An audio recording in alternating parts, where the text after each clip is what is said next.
was the price of your crown? Die! I want you to die. Soon enough, I'll be dead. And you'll be king. I don't want anything from you. You're not a man. You're not my father.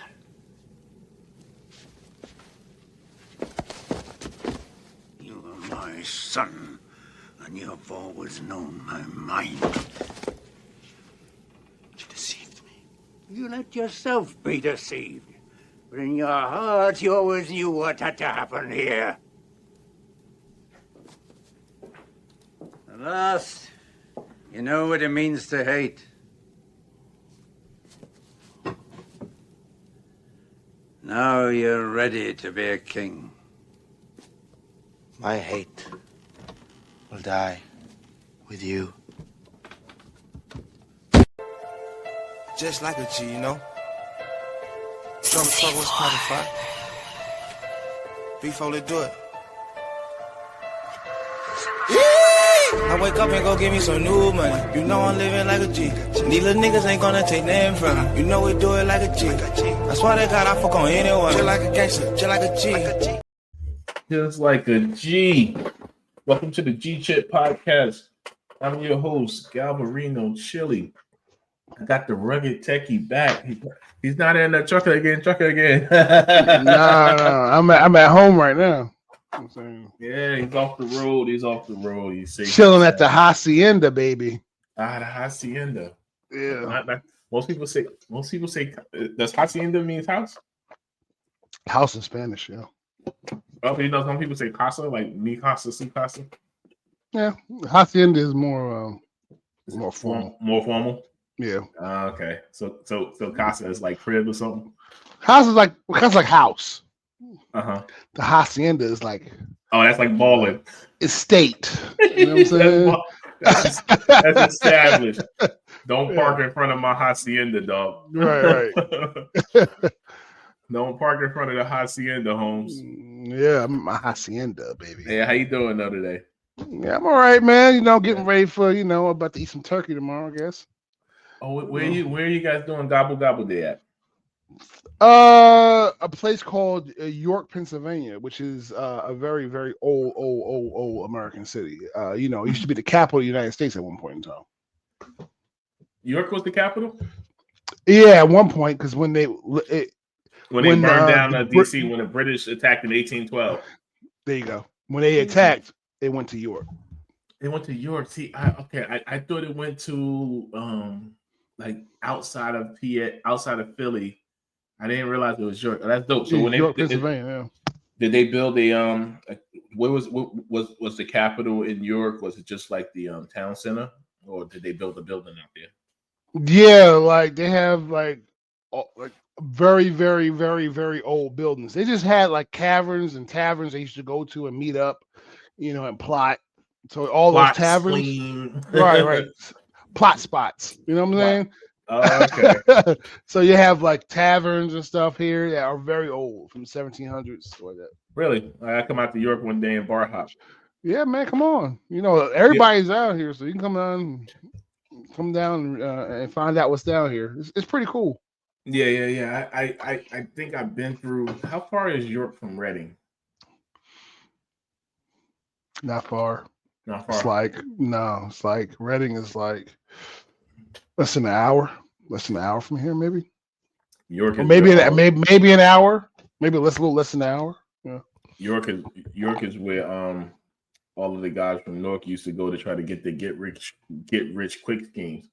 They treated York like it was the original Bitcoin. They tried. They tried. Cops are strong down here. They was throwing 20 and 30 out like crazy. Yeah. This is a square town. You gotta be. If you want to make it, you gotta be a square. You know what I mean? Mm-hmm. Yeah. So I'm a square. Yeah. York. Man, I'm gonna have to check that out. I got my map open. Let me look at it. See, I don't even know when the next time I'm gonna be like. Actually, let me not say that because I'm gonna be in DC. I'm I'm going to be in DC next week. Well, if you're in DC, York is like an hour 45 minutes from there. Yeah, I see it. It's right there at the border. Yeah. Not at the border. It's just straight up 83. Mm-hmm. Okay. So it ain't far from DC. Yeah, you heard about the shooting in DC today or something like that? I did. Two National Guard soldiers got killed or something like that. They classified it as terrorism, right? They said something like they classified it as terrorism. I didn't look into it at all, but I saw it was an Arabic looking dude, so I was like, okay, he getting classified for sure. It ain't no mental health issues this time, buddy. Yeah, we'll see. We'll see how that pans out. About 10 years, you're gonna find out it was an inside job. You know what I'm saying? We'll see. But see, I wouldn't even be surprised if it's an inside job, and I don't put it past them of using an Arabic dude as an inside job guy. The ISIS guy was just in the country. Right. I'm never surprised by anything. Like Jelani was just here. Who says he didn't bring the shooter with him? You know what I mean? I'm never surprised by anything. If it comes out that, oh, he has an inside job. Oh, yeah, okay. Because, if you read history, you know that they do that all the time.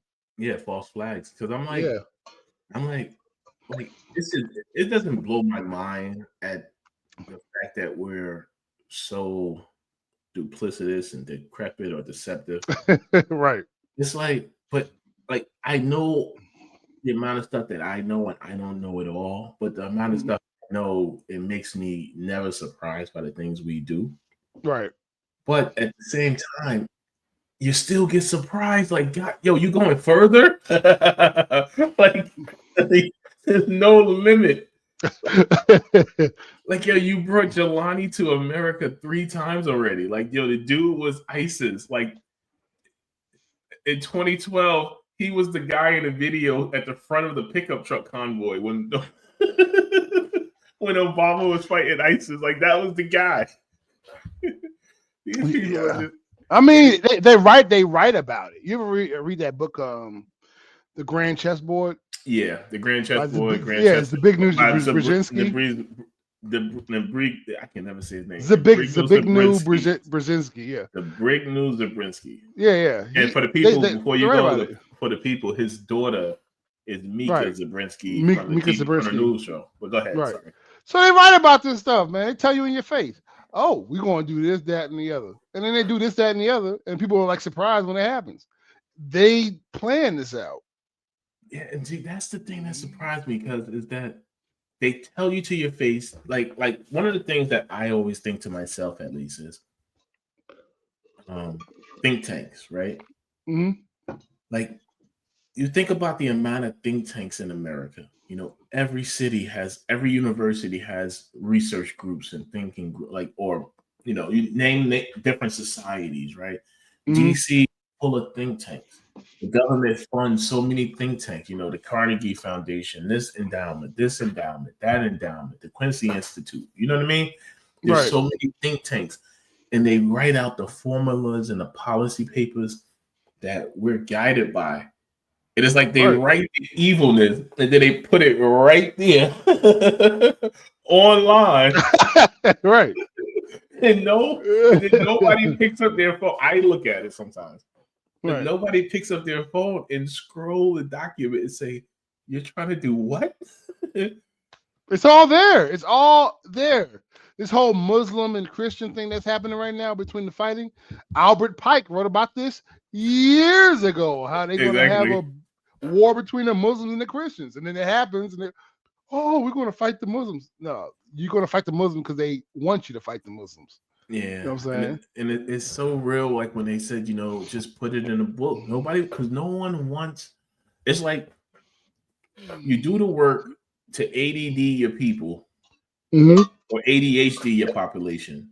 And then you don't got to worry about your evilness because it's like, bro, they don't have the patience to deal with this. You see this stack of paper? Right.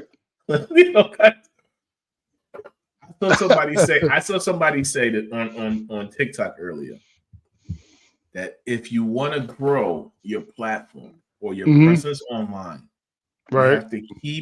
your videos to under 20 seconds. Right. Attention span.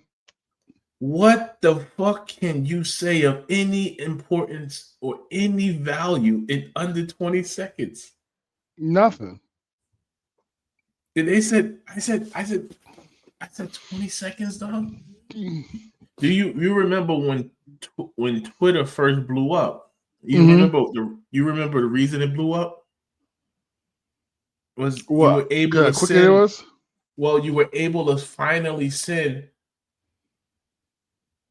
almost close to long form expression. You were able to type something 180 characters. People was like, "Oh my god, I can share a thought online." Right. Finally, yeah. And then I can string those thoughts together and make a thread. Right. Twitter took off. It became the place that people started to put their policy platforms on Twitter's website. Because no one would go to a book, no one would go to a magazine, no one would go to a library, but you would go to Twitter and read the thread and all of the arguments surrounding the thread. And I was thinking to myself, you could deep dive. People was deep diving. Mm-hmm. It was what's that word that when it's called when something is open source and open source. Open source, okay, yeah. What's that word? Open source. Open source word. Yeah, open source. Yeah, I'm a dummy. So but it's like you could deep dive on Twitter, and it became where people were starting to at least initially engage in intellectual conversation, political perspectives, but then it quickly devolved. It does what we always do, and it started to get into the negative, the pointless debates, the gender wars, right, the race wars, right, the 13% conversation. Right. And I used to say to my wife, this can't be real. I said, this got to be CIA. And so I'm going to get back to what we were saying in a second, but I was just so happy that Elon Musk finally did something he did stuff I appreciated before, but he put that feature where you could see where the account is from. I said, what country it's from? Yeah. I said, he is single-handedly right now. Because when you look at the people spreading a lot of it, like you see a negative comment, you click on where it's from, it's some random country. It's sitting it's not even America. It's not even Americans. It's not even Americans. And so this is 2025, for about the last 15 years of our life, or let's say 10 years of our life, we've been having arguments online with people running supercomputers in foreign countries and destroying our own political discourse, our own intellectual growth, our own societal network. Right. Because we got people in some random closet talking about black people, white people, how women don't like men, how men don't like women. And forget Ministan. You know what I'm saying? Exactly. Forget Ministan. Yeah. I'm like, yo, you shouldn't even have to click a button to see where the account is from. That shit should be under every post. It should be, this account is not in your country, bro. So then you could just be like, because a few months ago, probably like last March, I was saying to some of the brothers, I was like, I watched a dude in Paris, right, arguing with a girl in Atlanta about her dating preferences. Right. Because, and I said, I just simply went on the account, the argument, and said, y'all live in different countries. Y'all will never meet. Why does it matter who either one of you, what your preference is? Like, you're in Paris. Theoretically, you should be speaking French, my nigga. Yeah. You're arguing with a girl in Atlanta. Right. Dude, you're in Paris, you're eating snails. You're eating snails. You know what I'm saying? I don't care. I don't care. Yeah. I don't care about nobody's dating preference who's not dating me. They have nothing to do with us. It got nothing to do with me, but that's how the internet has changed life because it's made things that isn't real seem like it's next door. Mm-hmm. Yeah. Like people don't worry about what's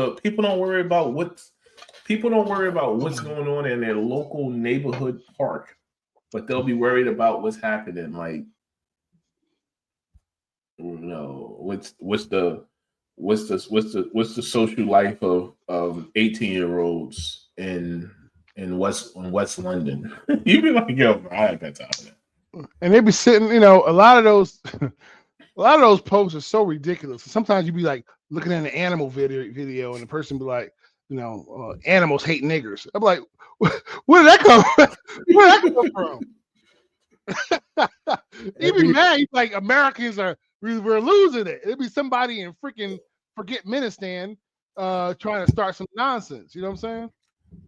Like, I don't think Elon Musk should get a Nobel Peace Prize, but I think for what he just did, yeah, if people actually check who they're arguing with, they may realize it may really start to recenter how some people. I doubt it will, but nobody's gonna have ADD. People ain't gonna have the time to go and check the thing, but but like I used to always say to my wife, I used to say, where's all this gender war stuff? I'm like, I hang around niggas all day.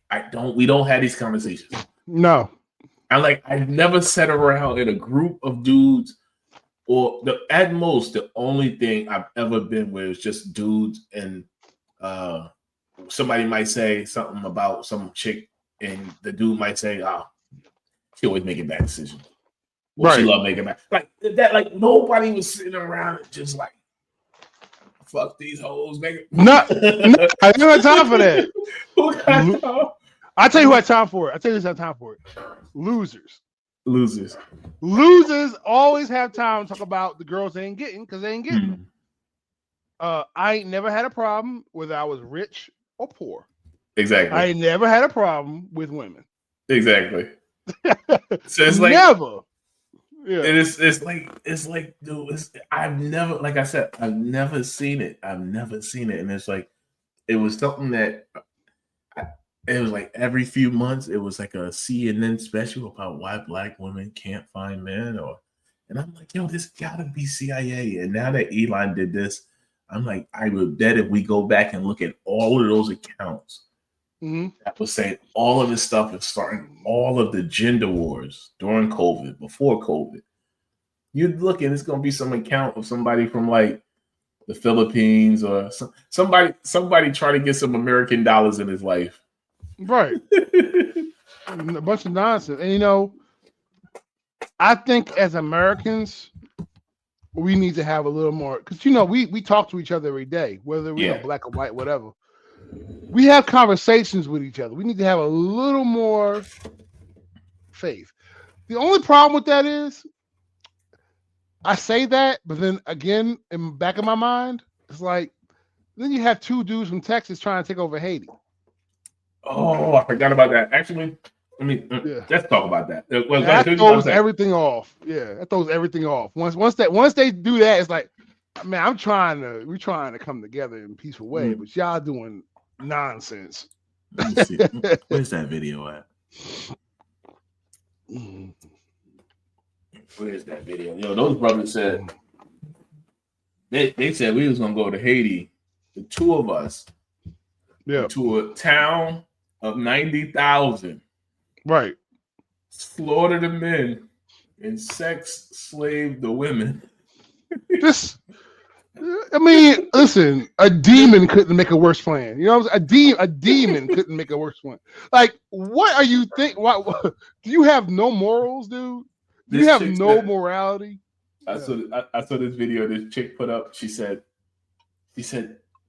I just need the confidence of mediocre white dudes. She said they really thought that they was gonna go over there just the two of them take out 40,000 dudes. Like, they don't understand the history of Haiti, do they? Like, what? They would have ended up in some tires burnt up. Like, what in the Steven Seagal is going on? Yeah, because they do not understand the history of Haiti. They would have been put in some tires and burnt alive. Yeah. They don't get it, you know. Oh, Because yeah. when Duvalier was throwing out of Haiti, that's exactly what they were doing, putting people in tires and burning them up. I don't know what they thought was going to happen, but it wasn't going to go the way they thought it was going to go. Yeah, they said they was gonna pull up. Oh man. And you know they didn't use they didn't use regular language. You know they were like, we're gonna go there and get these niggers. We're gonna kill them niggers. And I'm like, of all of the black people in the world on planet Earth, right? You want to pull this on? I don't think Right. you want to pull it on the Haitians. Haitians? Like the Haitians, buddy? Haitians? That's like putting on African Americans. Same thing. Nah, even worse. Worse. Like Haitians are like a level above us when it comes to aggression, dog. Yeah, and we're aggressive. Haitians? I used to have a joke. I used to say to people, like, I love Haitian people, right? They're hey, like, what's up, cousin? What's going on? Welcome to the show. Welcome 6 March into the show. What's up? It's like, what's going on, man? Haven't seen you in a while. You know what I'm saying? It's been a minute. It's been a second, you know what I mean? Yeah. You got me laughing over here. I used to have this joke. I would say that you know, like I have immense love for Haitian people. I don't let no Haitian disrespect get past me, right? Yeah, me too. I'm like, I love Haitians. Yeah. Like I defend Haitian people when there's no Haitian people around. So like that's the type I'm the same way. I'm the same way. Yeah. So like if you guys smoke with Haiti, I don't speak no Haitian. I don't speak no Creole. You guys smoke with Haitians, you guys smoke with me. That's how it goes. Same way here. Yeah. My homie back in high school one time called me and he was like, yo, you got to come up here. We're gonna come up here tomorrow to school.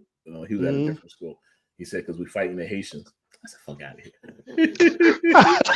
Fuck out of here. I ain't going to war with no Haitians. I ain't fighting no Haitians. I ain't trying to get cut. We at war with the Haitians. I said, we going to end this war.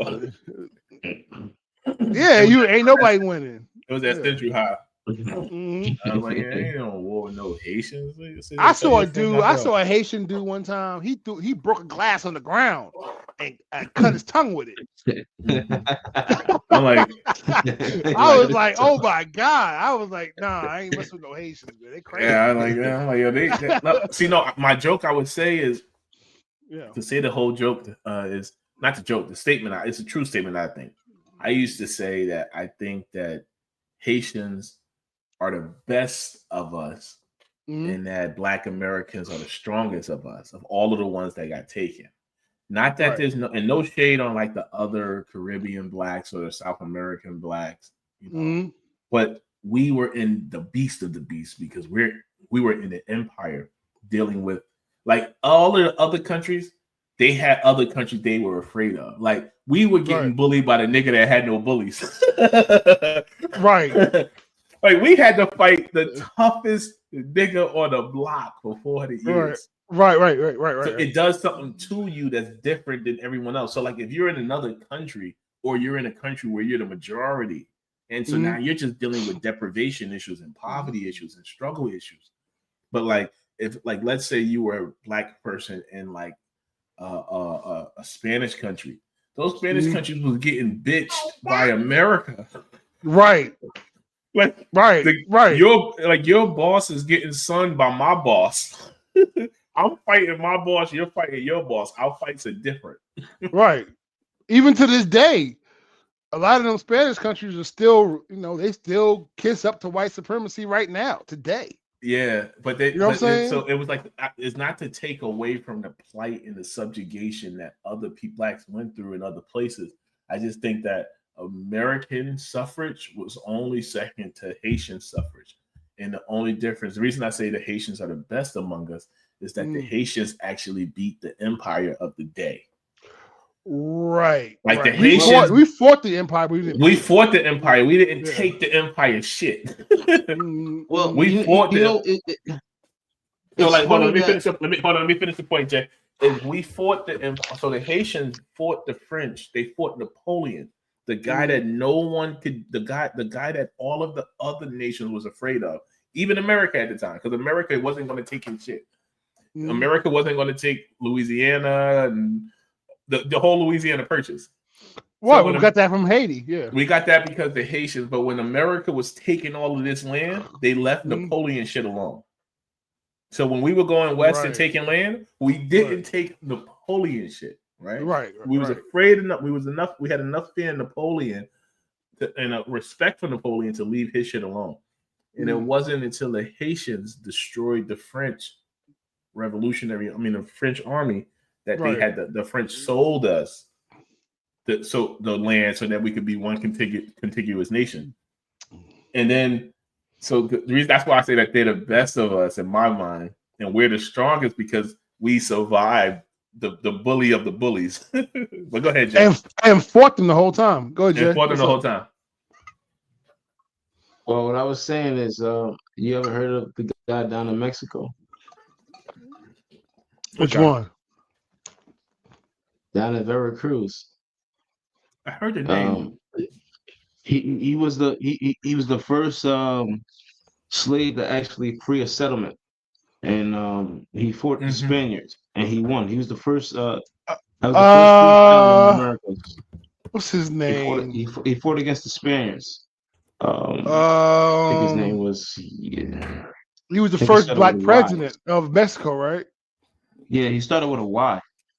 I think he's the first black president of Mexico. He's half black and half Spanish. I forgot his name. Let me put some respect on his name. Actually, he was from royalty. He was from, I think, Gabon.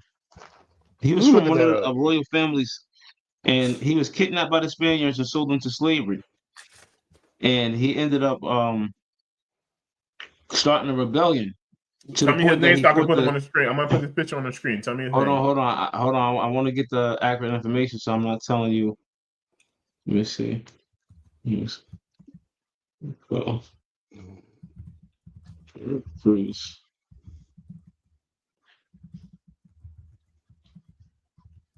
Let's see. Let me see who Gabba got. No, you're talking about Gaspar Younger. Yeah, Gaspar Younger. That's who I remember. Gaspar Younger, yeah. Oh, so when you said Veracruz, he was living in the Veracruz area. So okay, yeah. The Veracruz area. But I mean, they had to make peace with him. They had to actually make a peace treaty with him. What was his name? No, so Gaspar Younger, he was the real deal. Yeah, all right. He was the real. He went hard. He was the real deal. I mean, so let me put his picture. What year was that? Let's get.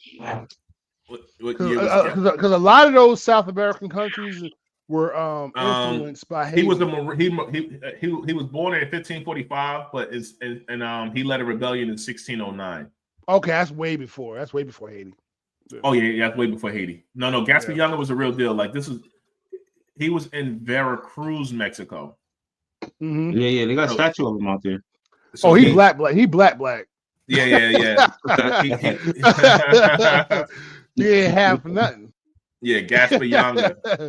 Now that's a dope name too, Gaspar. Like Gaspar Younger. Like if I wasn't Galvarino Chili, I might have did Gaspar Younger. But yeah, I know Gaspar Younger story. I went with Gaspar. I went with Galvarino Chili because cut his arms off. My nigga kept fighting. He ain't give up. Well, Justin, what's your favorite revolutionary? Oh, my favorite revolutionary. Or revolutionary political figure in history? That's a good question. In history. I'm going to ask you too, Sterling, but give me a second. Yeah. Gotta think. You could just pick Galvarino Chili. Go to Stell first. You could have said your big brother. All right, Sterling, go ahead, man. You could have said your big brother is your favorite. Don't be bullying your little brother. I know, right? He ain't revolutionary yet. Don't be bullying him. Yeah. My favorite revolutionary in history. Yeah. Or political figure. It could be political figure too. I'm gonna go revolutionary. I'm gonna say my favorite revolutionary is my homie, the one and only Joshua. Oh, is that how you say it? Is it Joshua? Yeshua. There you go. Yes, you. What you mean? You mean Jesus? Mm-hmm. That's my favorite revolution. I don't think he was I think he was just a regular man. That's my belief. Oh, okay. I believe that when the Romans was coming to try to mess stuff up, he wasn't going for it, and I always felt that. I always felt that internally in my core. Well, personally, I believe he was the son of God. Still a revolutionary. All right, I get you. I'll go next, and then all right. I guess just so you have time to think about it while I answer my question. My favorite outside of Jesus. He said you. Outside of Jesus. It's like when you my start. Favorite. It's like when you start a game and you say pick a number and somebody say infinity. I picked infinity. Right. I can't beat Jesus, but outside of Jesus, my favorite will be Booker T. Washington. Booker T? Mm-hmm. But why is that? Why Booker T out of all people? Because Booker T did it in a way he didn't have to kill nobody. He didn't have to fight nobody. He just, whatever they did against him, he took that and turned it around on them. Like he's like, okay, well, you can't. Well, we ain't gonna give you no money for bricks. I'll make my own bricks. Mm-hmm. Yeah, you know what I'm saying? No, Booker T.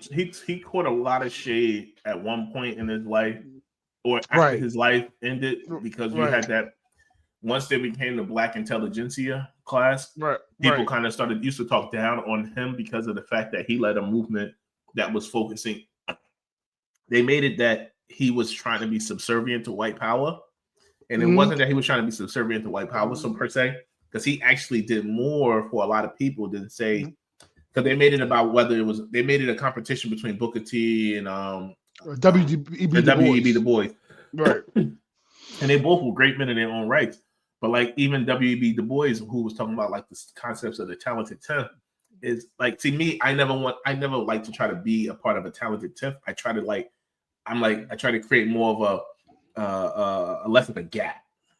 I'm with the people. I'm with the people all the time. I want to create less of a gap. So it's like I don't want to be the talented 10th and then the masses are just walking around barefoot. You know what I'm saying? Right. I'm with the people. I don't care about the talent. I mean, talented. I understand we need them, but you need a talented 10th. I'm with the people. No, you see, the problem is you need a talented 10th. The problem is you don't want the talented 10th to be ruled by itself and governed within their own social constructs where they don't have an attachment or an affinity.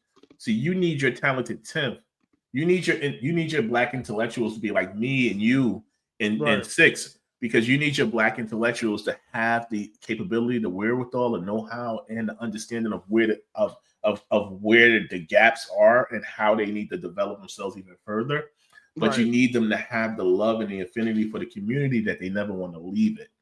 Right. They never. I don't want to leave. I don't want to go to where everybody else. What happened with our talented 10th is, our talented 10th is like a lot of the presidents, the way they treat their citizens in Africa.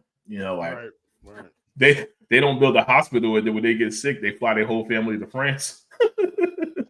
Right. And they stay away from black. They talk bad about black people, and they stay away from black people, and they stay away from the poor. Well, I mean, it also. All right. So since we're on the subject, now pick your leader first. All right. After you get through that, then pick your leader. Oh yeah. He didn't pick his yet.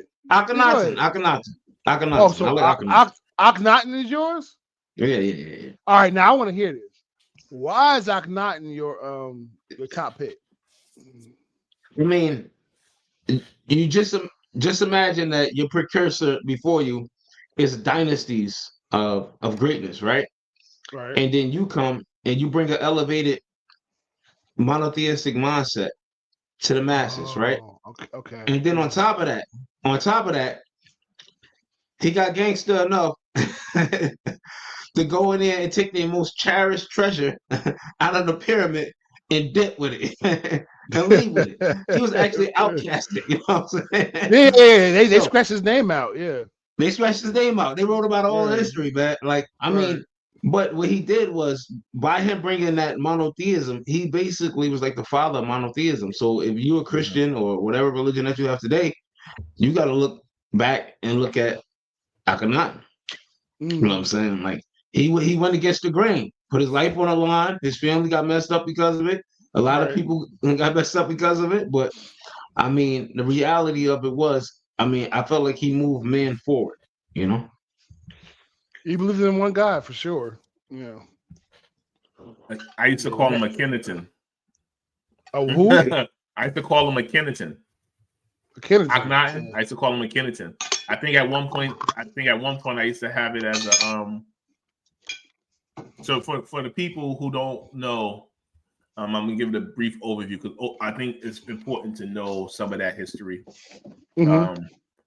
But I used to call him a Kennington, but he was an ancient pharaoh that reigned 1351 to 1334 BC. He was the 10th ruler of the 18th dynasty.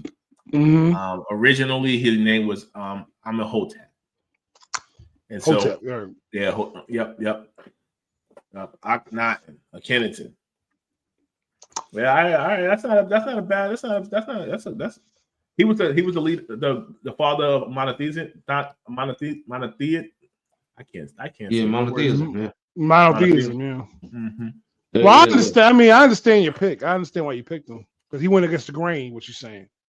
But I mean, not only that, you got to realize, like back at that time, if you're looking at the pyramids, from what they say about structurally of the pyramids, supposedly they said that the Ark of the Covenant, right, it fits perfectly inside the pyramids. That's what some of the people in that field today, that's in that field, talk about. They were saying like that the Ark of the Covenant fit in there, and they believe that he stole the Ark of the Covenant. He stole it. Wow. Yeah, they believe he stole the Ark of the Covenant. That's kind of crazy. He took the technology. He stole it. Yeah, I get the technology. So he stole the Ark of the Covenant? That's what they believe. So, all right. So did Akhenaten come after Abraham and them? Yeah, he would have been after Abraham. So if he's after Abraham, he's not the father of monotheism. He's the he's the first Egyptian to Hold on, let's double check on that. Let's fact check that. I don't want to be throwing out wrong facts out here. Yeah, I mean he embraced it in Egypt. He'd probably be the first to embrace it in Egypt because they definitely tried to strike his name from the record. Oh, Abraham was before. Yeah, Abraham was before Kennington. Right. So Abraham was before, and then Akhenaten went against the grain in Egypt, and he brought it to Egypt. Yeah, he brought it to Egypt. Right, he brought it to Egypt. Yeah. So he went against the grain because they hated Akhenaten. I know that they tried to get rid of his name everywhere. Who when you say they hated, who's they? The priest class. The priest class. If you have a priest class that has a bunch of gods, and you decide to have one god, a lot of people are out of work. So they're gonna hate you. You know, a lot of people are out of work if you decide to have one god. Right, because you got one god, and they have a bunch of gods. That's work 24/7. That's job security. You come in and say the one god. You just said job security. Yeah, we gotta kill you. We gotta get rid of you. Wait a second. So when you had the god of thunder, the god of water, the crocodile god, the frog god, you say there's one god. Yeah, we gotta kill you, dog. I don't want to do it, but we gotta do it. And you say one god. Everybody starts screaming out, "Whose department getting cut?" And they got cut. Wait, did Abraham and who's getting fired? Did they live during they all got fired except for one, huh? Were they during the same time period? Who? What you mean? Abraham. And Akhenaten. No. Abraham was way before, I think. Abraham was 450 to 650 years before Akhenaten. Yeah. So that's way before. Have you guys ever read the Metanetta series? The Metanetta. What was it about? In a nutshell, it was about Kemet philosophical religion. I know about Kemet religion. I know about it. So yeah, Metanetta was part of the thing that probably shaped how I see a lot of stuff. Probably. What you mean the rules of the rules? You mean? I'm not going to act like an expert because it's been so long since I read this. I used to practice it. It was like a religious practice, right? Yeah. It's like the negative. They call it the negative. It was a long time ago. This was like 30 years ago. Me, the old me. I'm familiar with it. I have to go back in my brain way. So let me back share my screen. I'll show you what it is. Yeah. Show me. Get the book over here.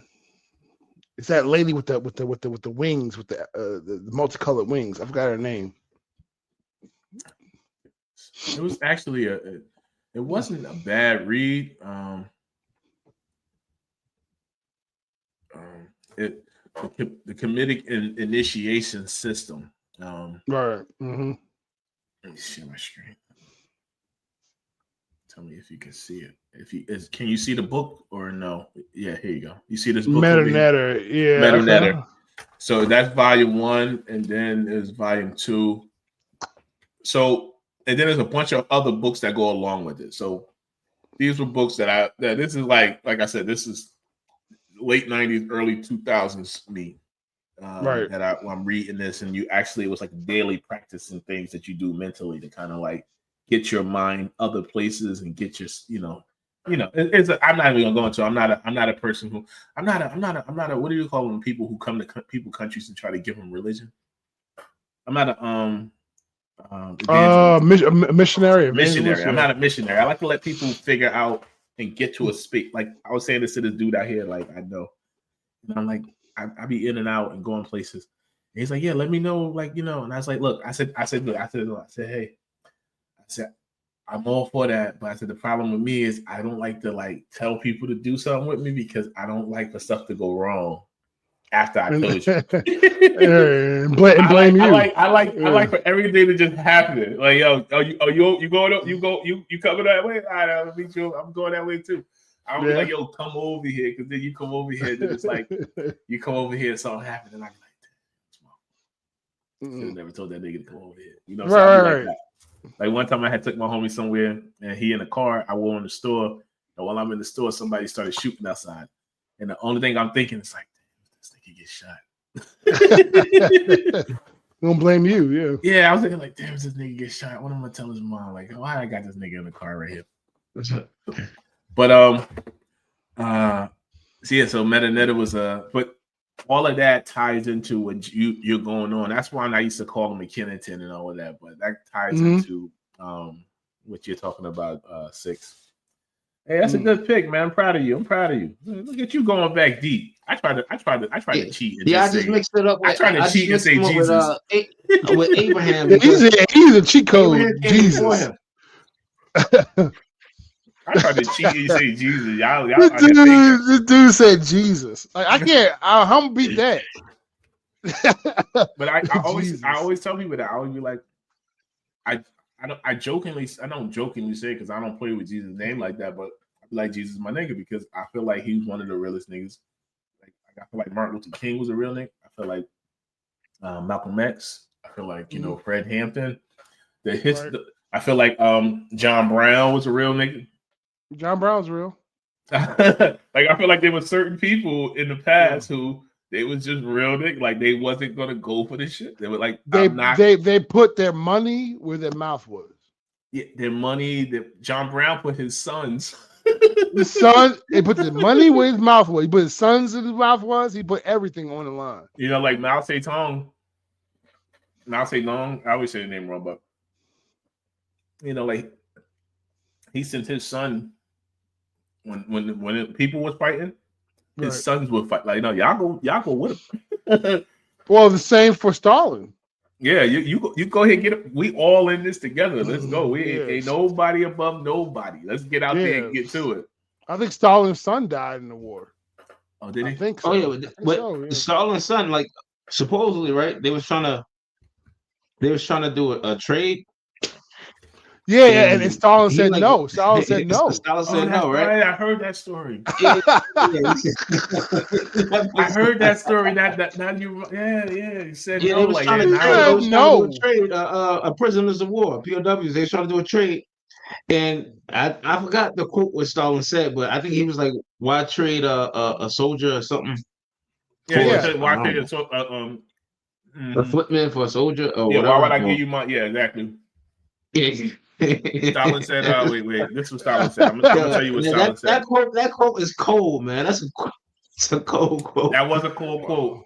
This is what Stalin Stalin, said. Stalin didn't care. And he died in the concentration camp, right? The Yeah, he son? died in the Yeah, gulag. Died in the gulag. This Dang, that's for real. was Stalin going on. This was Stalin. That's Stallone, man. That's Stallone. That's the best of Stallone, dude. That's Stallone. Sylvester Stallone. That's not Stalin.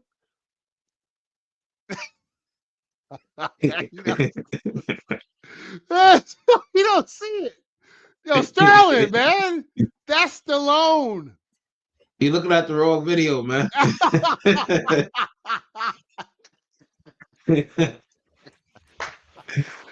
That's Stallone. That's Stalin.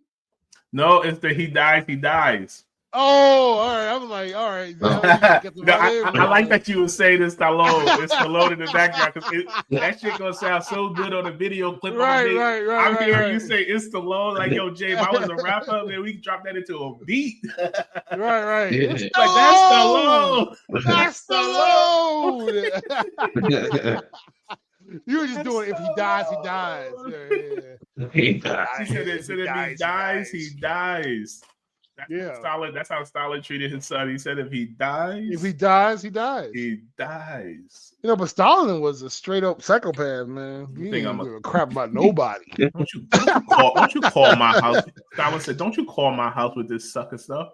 Stalin was cold blooded, baby. That's like Rick James cold blooded. Stalin was cold blooded. Mm-hmm. He didn't care about Somebody nobody. call you in the middle of the night and say, "Hey, listen, I got your son. What you gonna do? What you doing?" Nah, man, I'm selling everything. What you talking about? You know, what you want, baby? You want a liver? You want my heart? Stalin said My if he son? dies, he dies. It's okay. Let him die in the gulag. Nah, that's a cold-blooded psychopath right there. He ain't got no heart. That's a dude with no heart. Screw my son. Let him die in the gulag. You know what I mean? Well, I mean, you know, was that his like close son, like biologically, or was that He like said, he "What?" had multiple sons? Man, what? He said, "What did his close son?" like That's his son, man. Like you What got you distant talking about? sons, you got close sons, you got sons You you might like. have a favorite. Nah, man, stepson, half son, it don't matter. You know what I'm saying? I'm saving anybody who called son. I'm saving If I call everybody. you son, I gotta come get you. I'm saving everybody. Yeah, called son. I'm gonna tell you that close son. So Stalin was like, I don't give a crap. That would be a crazy conversation, though, man. That would be a crazy phone call. Yeah, I mean, they should have known better because Stalin, man, he was cold blooded, man. He didn't care about nobody but himself. I think that probably shocked them, though. I think the Germans probably was shocked when they heard that. You mean the Nazis? Yeah, I don't think they were shocked. They knew what was up. The Nazis, you know, the SS, they were cold blooded too. They were kill puppies. Bro. Hitler and Stalin were both equally of the same cold blood. They had Right, the same cold-blooded policies. They made the policy of like, hey, let's go in there and fuck up Poland together. Right. They were on the same accord for a long time. And it was just that the Russians, that the Germans did the backhanded back because the Germans were supposed to go into Poland. It would be like if I say, you go into America and you kill everybody up to the Mississippi. I'll come into America from California and I get everybody up to the Mississippi on the other side. And then when you start your warpath, you do that, but you don't stop there. You don't stop at the Mississippi. You cross the Mississippi, come all the way to California, and then you start to get in the boat and come and get me where I'm at, let's say. And so like that's what the Hitler did. He was supposed to stop. Like, I'm gonna stop here. But Hitler sent like some expeditionary forces up through Finland, I think it was, and then some down through the southern area, and to try to like do a sneak attack. And he did like a fake attack on like the British. He did a real attack on like say the French. And so he made some backhanded deals himself with say the Americans. Hitler, I'm talking about. Right. And the Americans wanted Hitler to like go all the way. Oh, yeah, no, you go all the way over there. Go mess with the Russians. The whole America did deals with Stalin because America, it was Franklin Delano Roosevelt, it was Stalin, and it was England. It was what's the dude's name? Winston Churchill. They all met up. Yeah, Stalin and Hitler were friends for a while. And then Hitler just turned his back and attacked Stalingrad. Just out of nowhere, just screw Stalin. I'm going to attack Stalingrad. He wound up losing, but yeah, that was whack. That was crazy. He said if he dies, he dies.